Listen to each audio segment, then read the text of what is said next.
SB online একাডেমিতে সকলকে স্বাগতম। আমি সুমন আছি তোমাদের সাথে। ছোট্ট বন্ধুরা, আজকে আমরা দ্বিতীয় শ্রেণীর 114 থেকে 116 পৃষ্ঠার মধ্যে যে অঙ্কগুলো রয়েছে এগুলোকে সবচেয়ে সহজ নিয়মে কিভাবে করে সমাধান করা যায় এই বিষয়টি শিখব। চলো তাহলে শুরু করা যাক। বন্ধুরা, আমরা যদি 114 পৃষ্ঠার একদম উপরে লক্ষ্য করি, এখানে বলা হয়েছে তরলের আয়তন পরিমাপ। আজকে আমরা শিখব যে তরলের আয়তন কিভাবে করে পরিমাপ করা যায়। এর আগে আমরা যদি একটু বোঝার চেষ্টা করি যে তরল জিনিসটি কি। তরল বলতে হচ্ছে যে কোনো পানি জাতীয় পদার্থকেই তরল বলা হয়। যদি আমরা আরও সহজভাবে এটিকে বুঝতে চাই তাহলে আমরা এইভাবে করে বলতে পারি যে কোনো পানি জাতীয় জিনিসকেই বলা হয় তরল। এখন এই তরলের আয়তন কিভাবে করে পরিমাপ করা হয় আজকে আমরা এই বিষয়টি শিখব। দেখো, একদম শুরুতে আমরা কিন্তু একটি প্রশ্ন দেখতে পাচ্ছি। এখানে বলা হয়েছে কোন বোতলে বেশি পানি ধরে। কিভাবে আমরা এই বোতলগুলোর পানির পরিমাণ তুলনা করতে পারি। দেখো, আমাদের কিন্তু এখানে দুটি ছবি দেয়া হয়েছে। আমরা দেখতে পাচ্ছি এখানে দুটি বোতল রয়েছে, তাই না? এখন আমাদের বলা হয়েছে যে এই দুটি বোতলের মধ্যে কোন বোতলে পানি বেশি ধরে। আমরা কিভাবে করে এই বোতলগুলোর পানির পরিমাণ তুলনা করতে পারি। আজকে কিন্তু আমরা কয়েকটি পদ্ধতি শিখব। এই পানির পরিমাণ তুলনা করার জন্য কয়েকটি পদ্ধতি শিখব। যেমন আমরা যদি একটু নিচে লক্ষ্য করি, দেখো এখানে 1 নম্বরে বলা হয়েছে রেজার পদ্ধতি। ঠিক আছে? আচ্ছা, রেজার পদ্ধতিটা যদি আমরা একটু লক্ষ্য করি, এখানে দেখো আমরা একটি মেয়ে শিশুকে কিন্তু দেখতে পাচ্ছি। সে বলেছে কোন বোতলে বেশি পানি আছে, কিভাবে বুঝলে। এবারে এখানে বলা হয়েছে কি, আমি প্রথম বোতল থেকে দ্বিতীয় বোতলে পানি ঢেলেছি। আচ্ছা, সে কি করেছে, এই যে প্রথম বোতল, এই প্রথম বোতল থেকে সে দ্বিতীয় বোতলে পানি ঢেলেছে। এইভাবে করে কিন্তু সে এটিকে তুলনা করার চেষ্টা করেছে বা বোঝার চেষ্টা করেছে যে কোন বোতলে পানি বেশি ধরে। এবারে যদি আরেকটু নিচে আমরা লক্ষ্য করি, এখানে আমাদের 2 নম্বরে বলা হয়েছে তুলির পদ্ধতি। দেখো, তুলির পদ্ধতিতে কি বলা হয়েছে, আমরা কিন্তু এখানে একটি ছেলে শিশুকে দেখতে পাচ্ছি। সে বলেছে তুমি কিভাবে বুঝবে কোন বোতলে বেশি পানি আছে। আচ্ছা, সে বলেছে তুমি কিভাবে বুঝবে কোন বোতলে বেশি পানি আছে। এখন এই পাশে যে মেয়ে শিশুটি রয়েছে, সে বলেছে পাত্রে পানি ঢেলে দাগ দিয়েছি। আচ্ছা, সে কি করেছে, সে প্রথমে একটি পাত্র নিয়েছে। দেখো, আমরা কিন্তু এখানে একটি গ্লাস দেখতে পাচ্ছি। সে কি করেছে, এই গ্লাসটি নিয়ে সে প্রথমে এই যে বোতলটি, এই বোতলটির পানি, সম্পূর্ণ পানিটা এই পাত্রের মধ্যে কিন্তু সে ঢেলেছে। এবং যখন সে ঢালার পরে দেখলো যে এই পর্যন্ত পানি হয়েছে। দেখো, এখানে কিন্তু একটি পেন্সিল দিয়ে আমাদের দেখানো হচ্ছে। তো যে পর্যন্ত পানি হয়েছে সেই পর্যন্ত কিন্তু সে একটি দাগ দিয়েছে। আমরা কিন্তু এখানে একটি ছোট দাগ দেখতে পাচ্ছি। এবারে এই পানিটি ফেলে দিয়ে সে কি করলো, একই পাত্রে এই বোতলে যে পানি রয়েছে এই পানিটি ঢেলে দিল। দেখো, এই পাত্রটি কিন্তু আমাদের এইখানে দেখানো হচ্ছে, যে তীর দিয়ে কিন্তু একই পাত্রকে আমাদের এখানে দেখানো হচ্ছে। তাহলে আগের বোতলে, অর্থাৎ এই বোতলে পানি হয়েছিল কতটুকু, এই যে দেখো এখানে কিন্তু আমরা একটি দাগ দেখতে পাচ্ছি। তার মানে এই পর্যন্ত পানি হয়েছিল, তাই না? এবার পানিটি ফেলে দিয়ে যখন এই বোতলের পানি নতুন করে এই পাত্রের মধ্যে আমরা ঢাললাম বা এই গ্লাসে ঢাললাম, তখন দেখলাম কি, যে দেখো এই দাগের চেয়ে কিন্তু অনেক উপরে পানি উঠে গেছে। তার মানে দাগকে কিন্তু কাটিয়ে গেছে, তাই না?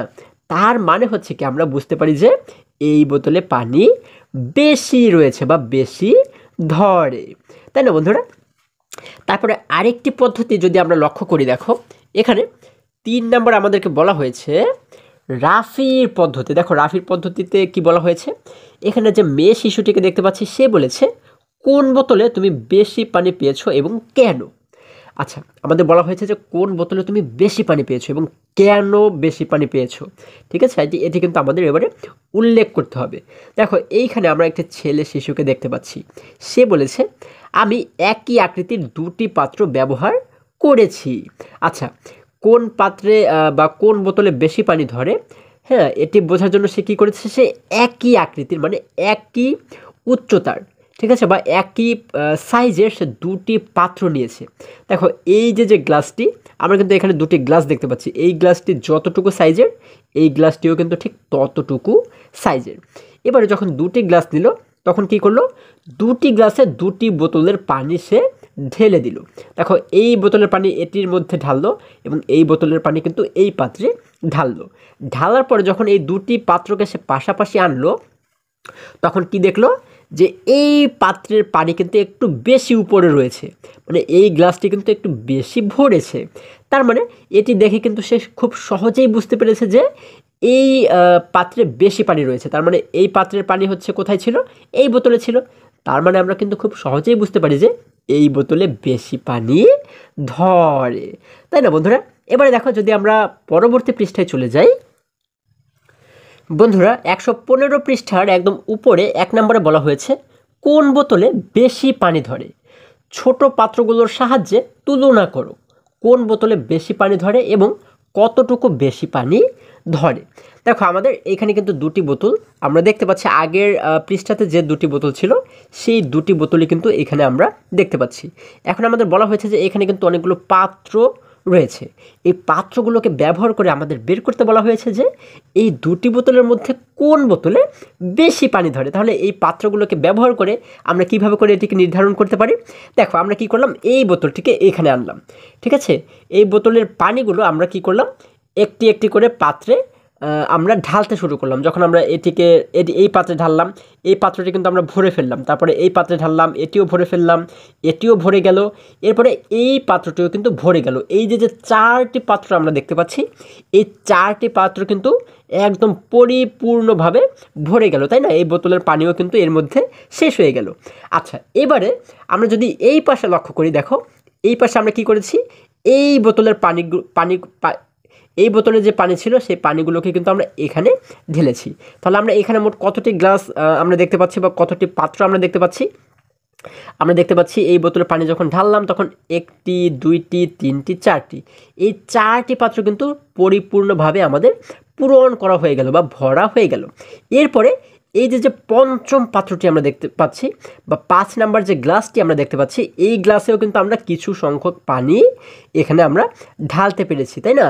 তার মানে হচ্ছে কি, এই 4টি গ্লাস ভরার পরেও এখানে কিন্তু আরও একটি গ্লাস আমাদের প্রয়োজন হয়েছে এই বোতলের পানিটাকে ঢালার জন্য।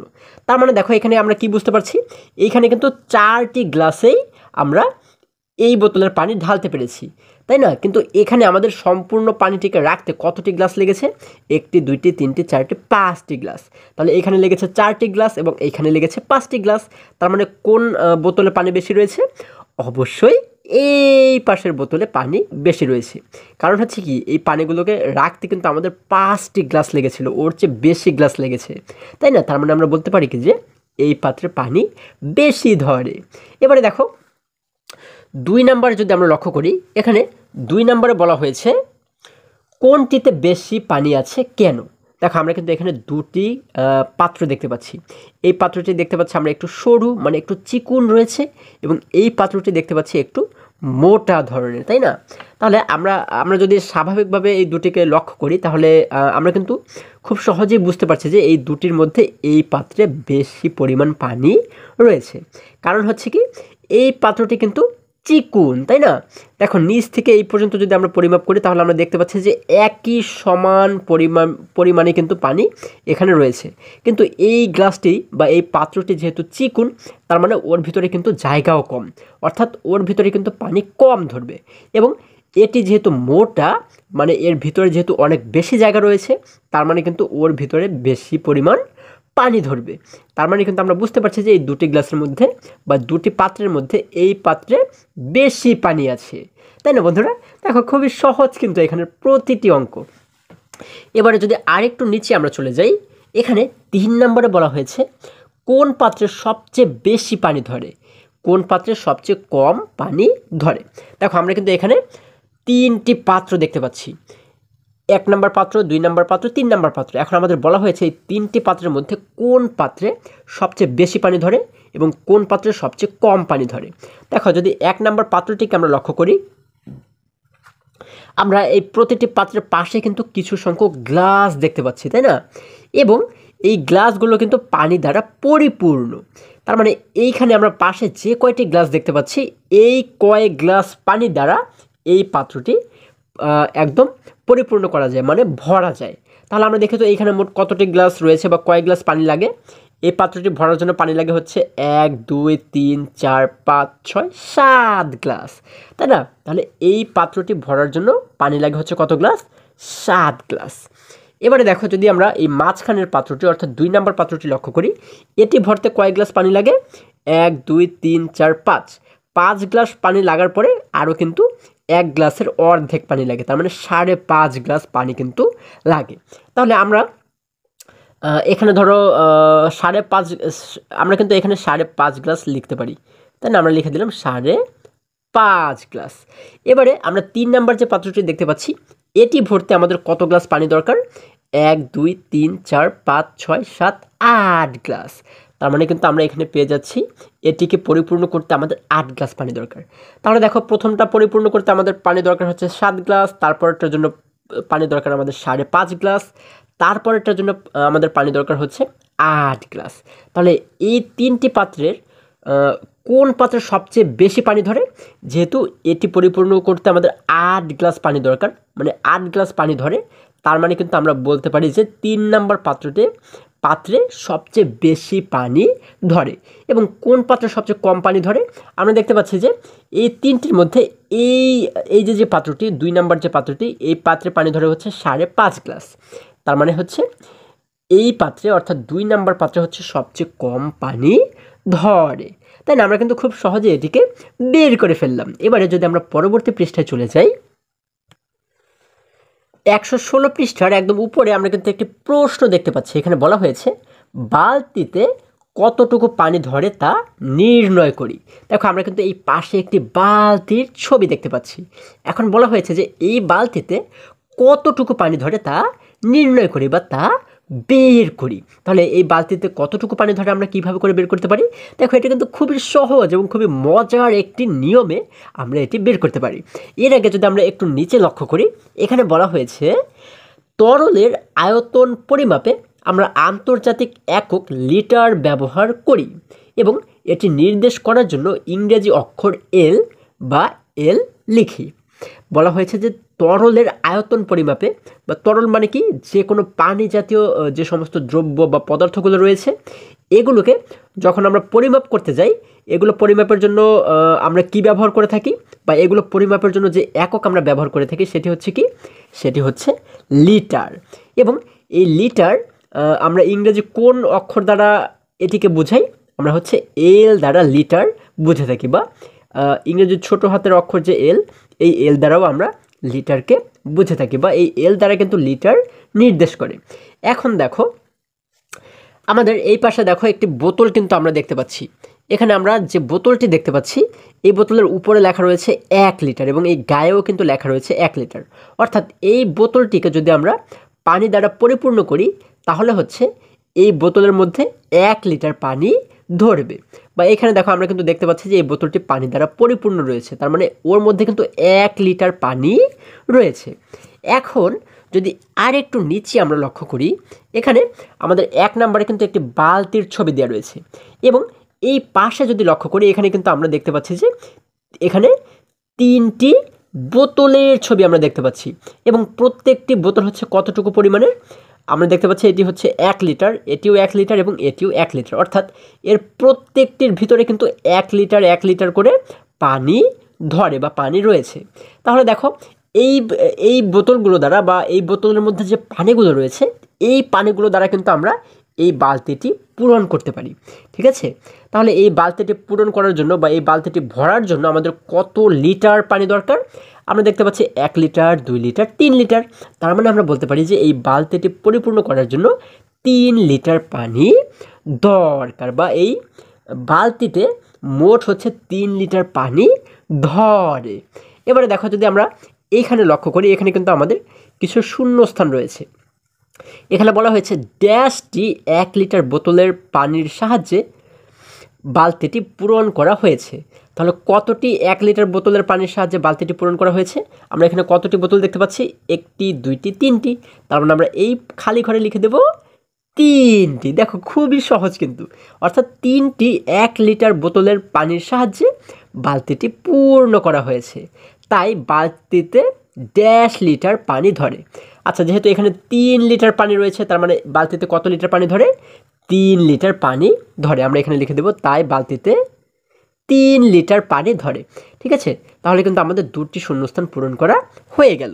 এবারে যদি আরেকটু নিচে আমরা চলে যাই, এখানে 2 নম্বরে বলা হয়েছে নিচের পাত্রগুলোতে কতটুকু পানি ধরে। দেখো আমরা কিন্তু এখানে 2টি পাত্র দেখতে পাচ্ছি। দেখো 2 নম্বরে আমরা একটি বালতি দেখতে পাচ্ছি এবং 3 নম্বরে কিন্তু আমরা আরও একটি পাত্র দেখতে পাচ্ছি। এখন বলা হয়েছে যে এই পাত্রগুলোতে কতটুকু পানি ধরে। আমরা কিন্তু পাশেই অনেকগুলো বোতলের ছবি দেখতে পাচ্ছি, অর্থাৎ এখানে যতগুলো বোতল রয়েছে এইখানে যতটুকু পানি রয়েছে এই পানি দ্বারাই কিন্তু এই পাত্রগুলো আমরা পূরণ করতে পারবো। তাহলে এই বালতিটি পূরণ করার জন্য আমাদের কত লিটার পানি দরকার? দেখো তো আমাদের এখানে যেহেতু দেওয়া রয়েছে 1 litre, 2 litre, 3 litre, 4 litre, 5 litre, তার মানে আমরা বলতে পারি যে এই বালতিতে 5 লিটার পানি ধরে। দেখো এখানে আমরা কিন্তু পাশে একটি শূন্যস্থান দেখতে পাচ্ছি, ড্যাশ লিটার।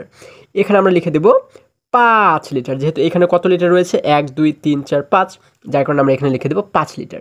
এবারে 3 নাম্বার যে পাত্রটি রয়েছে এখানে কতটুকু পানি ধরে? 1 লিটার, 2 লিটার, 3 লিটার, 4 লিটার, তার মানে আমরা এই শূন্যস্থানে লিখে দেব 4 লিটার। তাহলে কিন্তু আমাদের খুব সহজে এটিকেও সমাধান করা হয়ে গেল। এরপরে যদি আরেকটু নিচে আমরা লক্ষ্য করি, এখানে 1 নম্বরে বলা হয়েছে 1 লিটার পানির বোতল ব্যবহার করে বিভিন্ন পাত্র পূর্ণ করো এবং পানি পরিমাপ করো।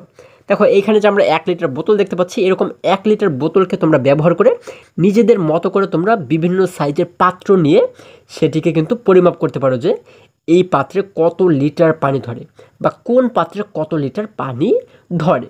ঠিক আছে, এটি হচ্ছে তোমাদের কাজ। বন্ধুরা, আজকে আমাদের এই পর্যন্তই। আশা করি আজকের প্রতিটি অঙ্ক বা প্রতিটি সমস্যা তোমরা খুব সহজেই বুঝতে পেরেছো। আজকে আমাদের এই পর্যন্তই, আবারও দেখা হবে পরবর্তী ভিডিওতে। আর হ্যাঁ, তোমরা যদি আমার চ্যানেলে নতুন হয়ে থাকো তাহলে অবশ্যই এখনই চ্যানেলটি সাবস্ক্রাইব করে পাশে থাকো, যেন আমার যে কোনো ভিডিও আপলোড করার সাথে সাথে খুব সহজেই তোমরা সেটি পেতে পারো। এবং দ্বিতীয় শ্রেণীর যে কোনো পৃষ্ঠার সমাধান দেখতে তোমরা এই সোজা যে লিঙ্কটি দেখতে পাচ্ছ এই লিঙ্কে প্রবেশ করে যে কোনো পৃষ্ঠার সমাধান খুব সহজেই দেখে নিতে পারো। সকলে ভালো থাকো, সুস্থ সবল থাকো, এই কামনা করে শেষ করছি। ধন্যবাদ সকলকে।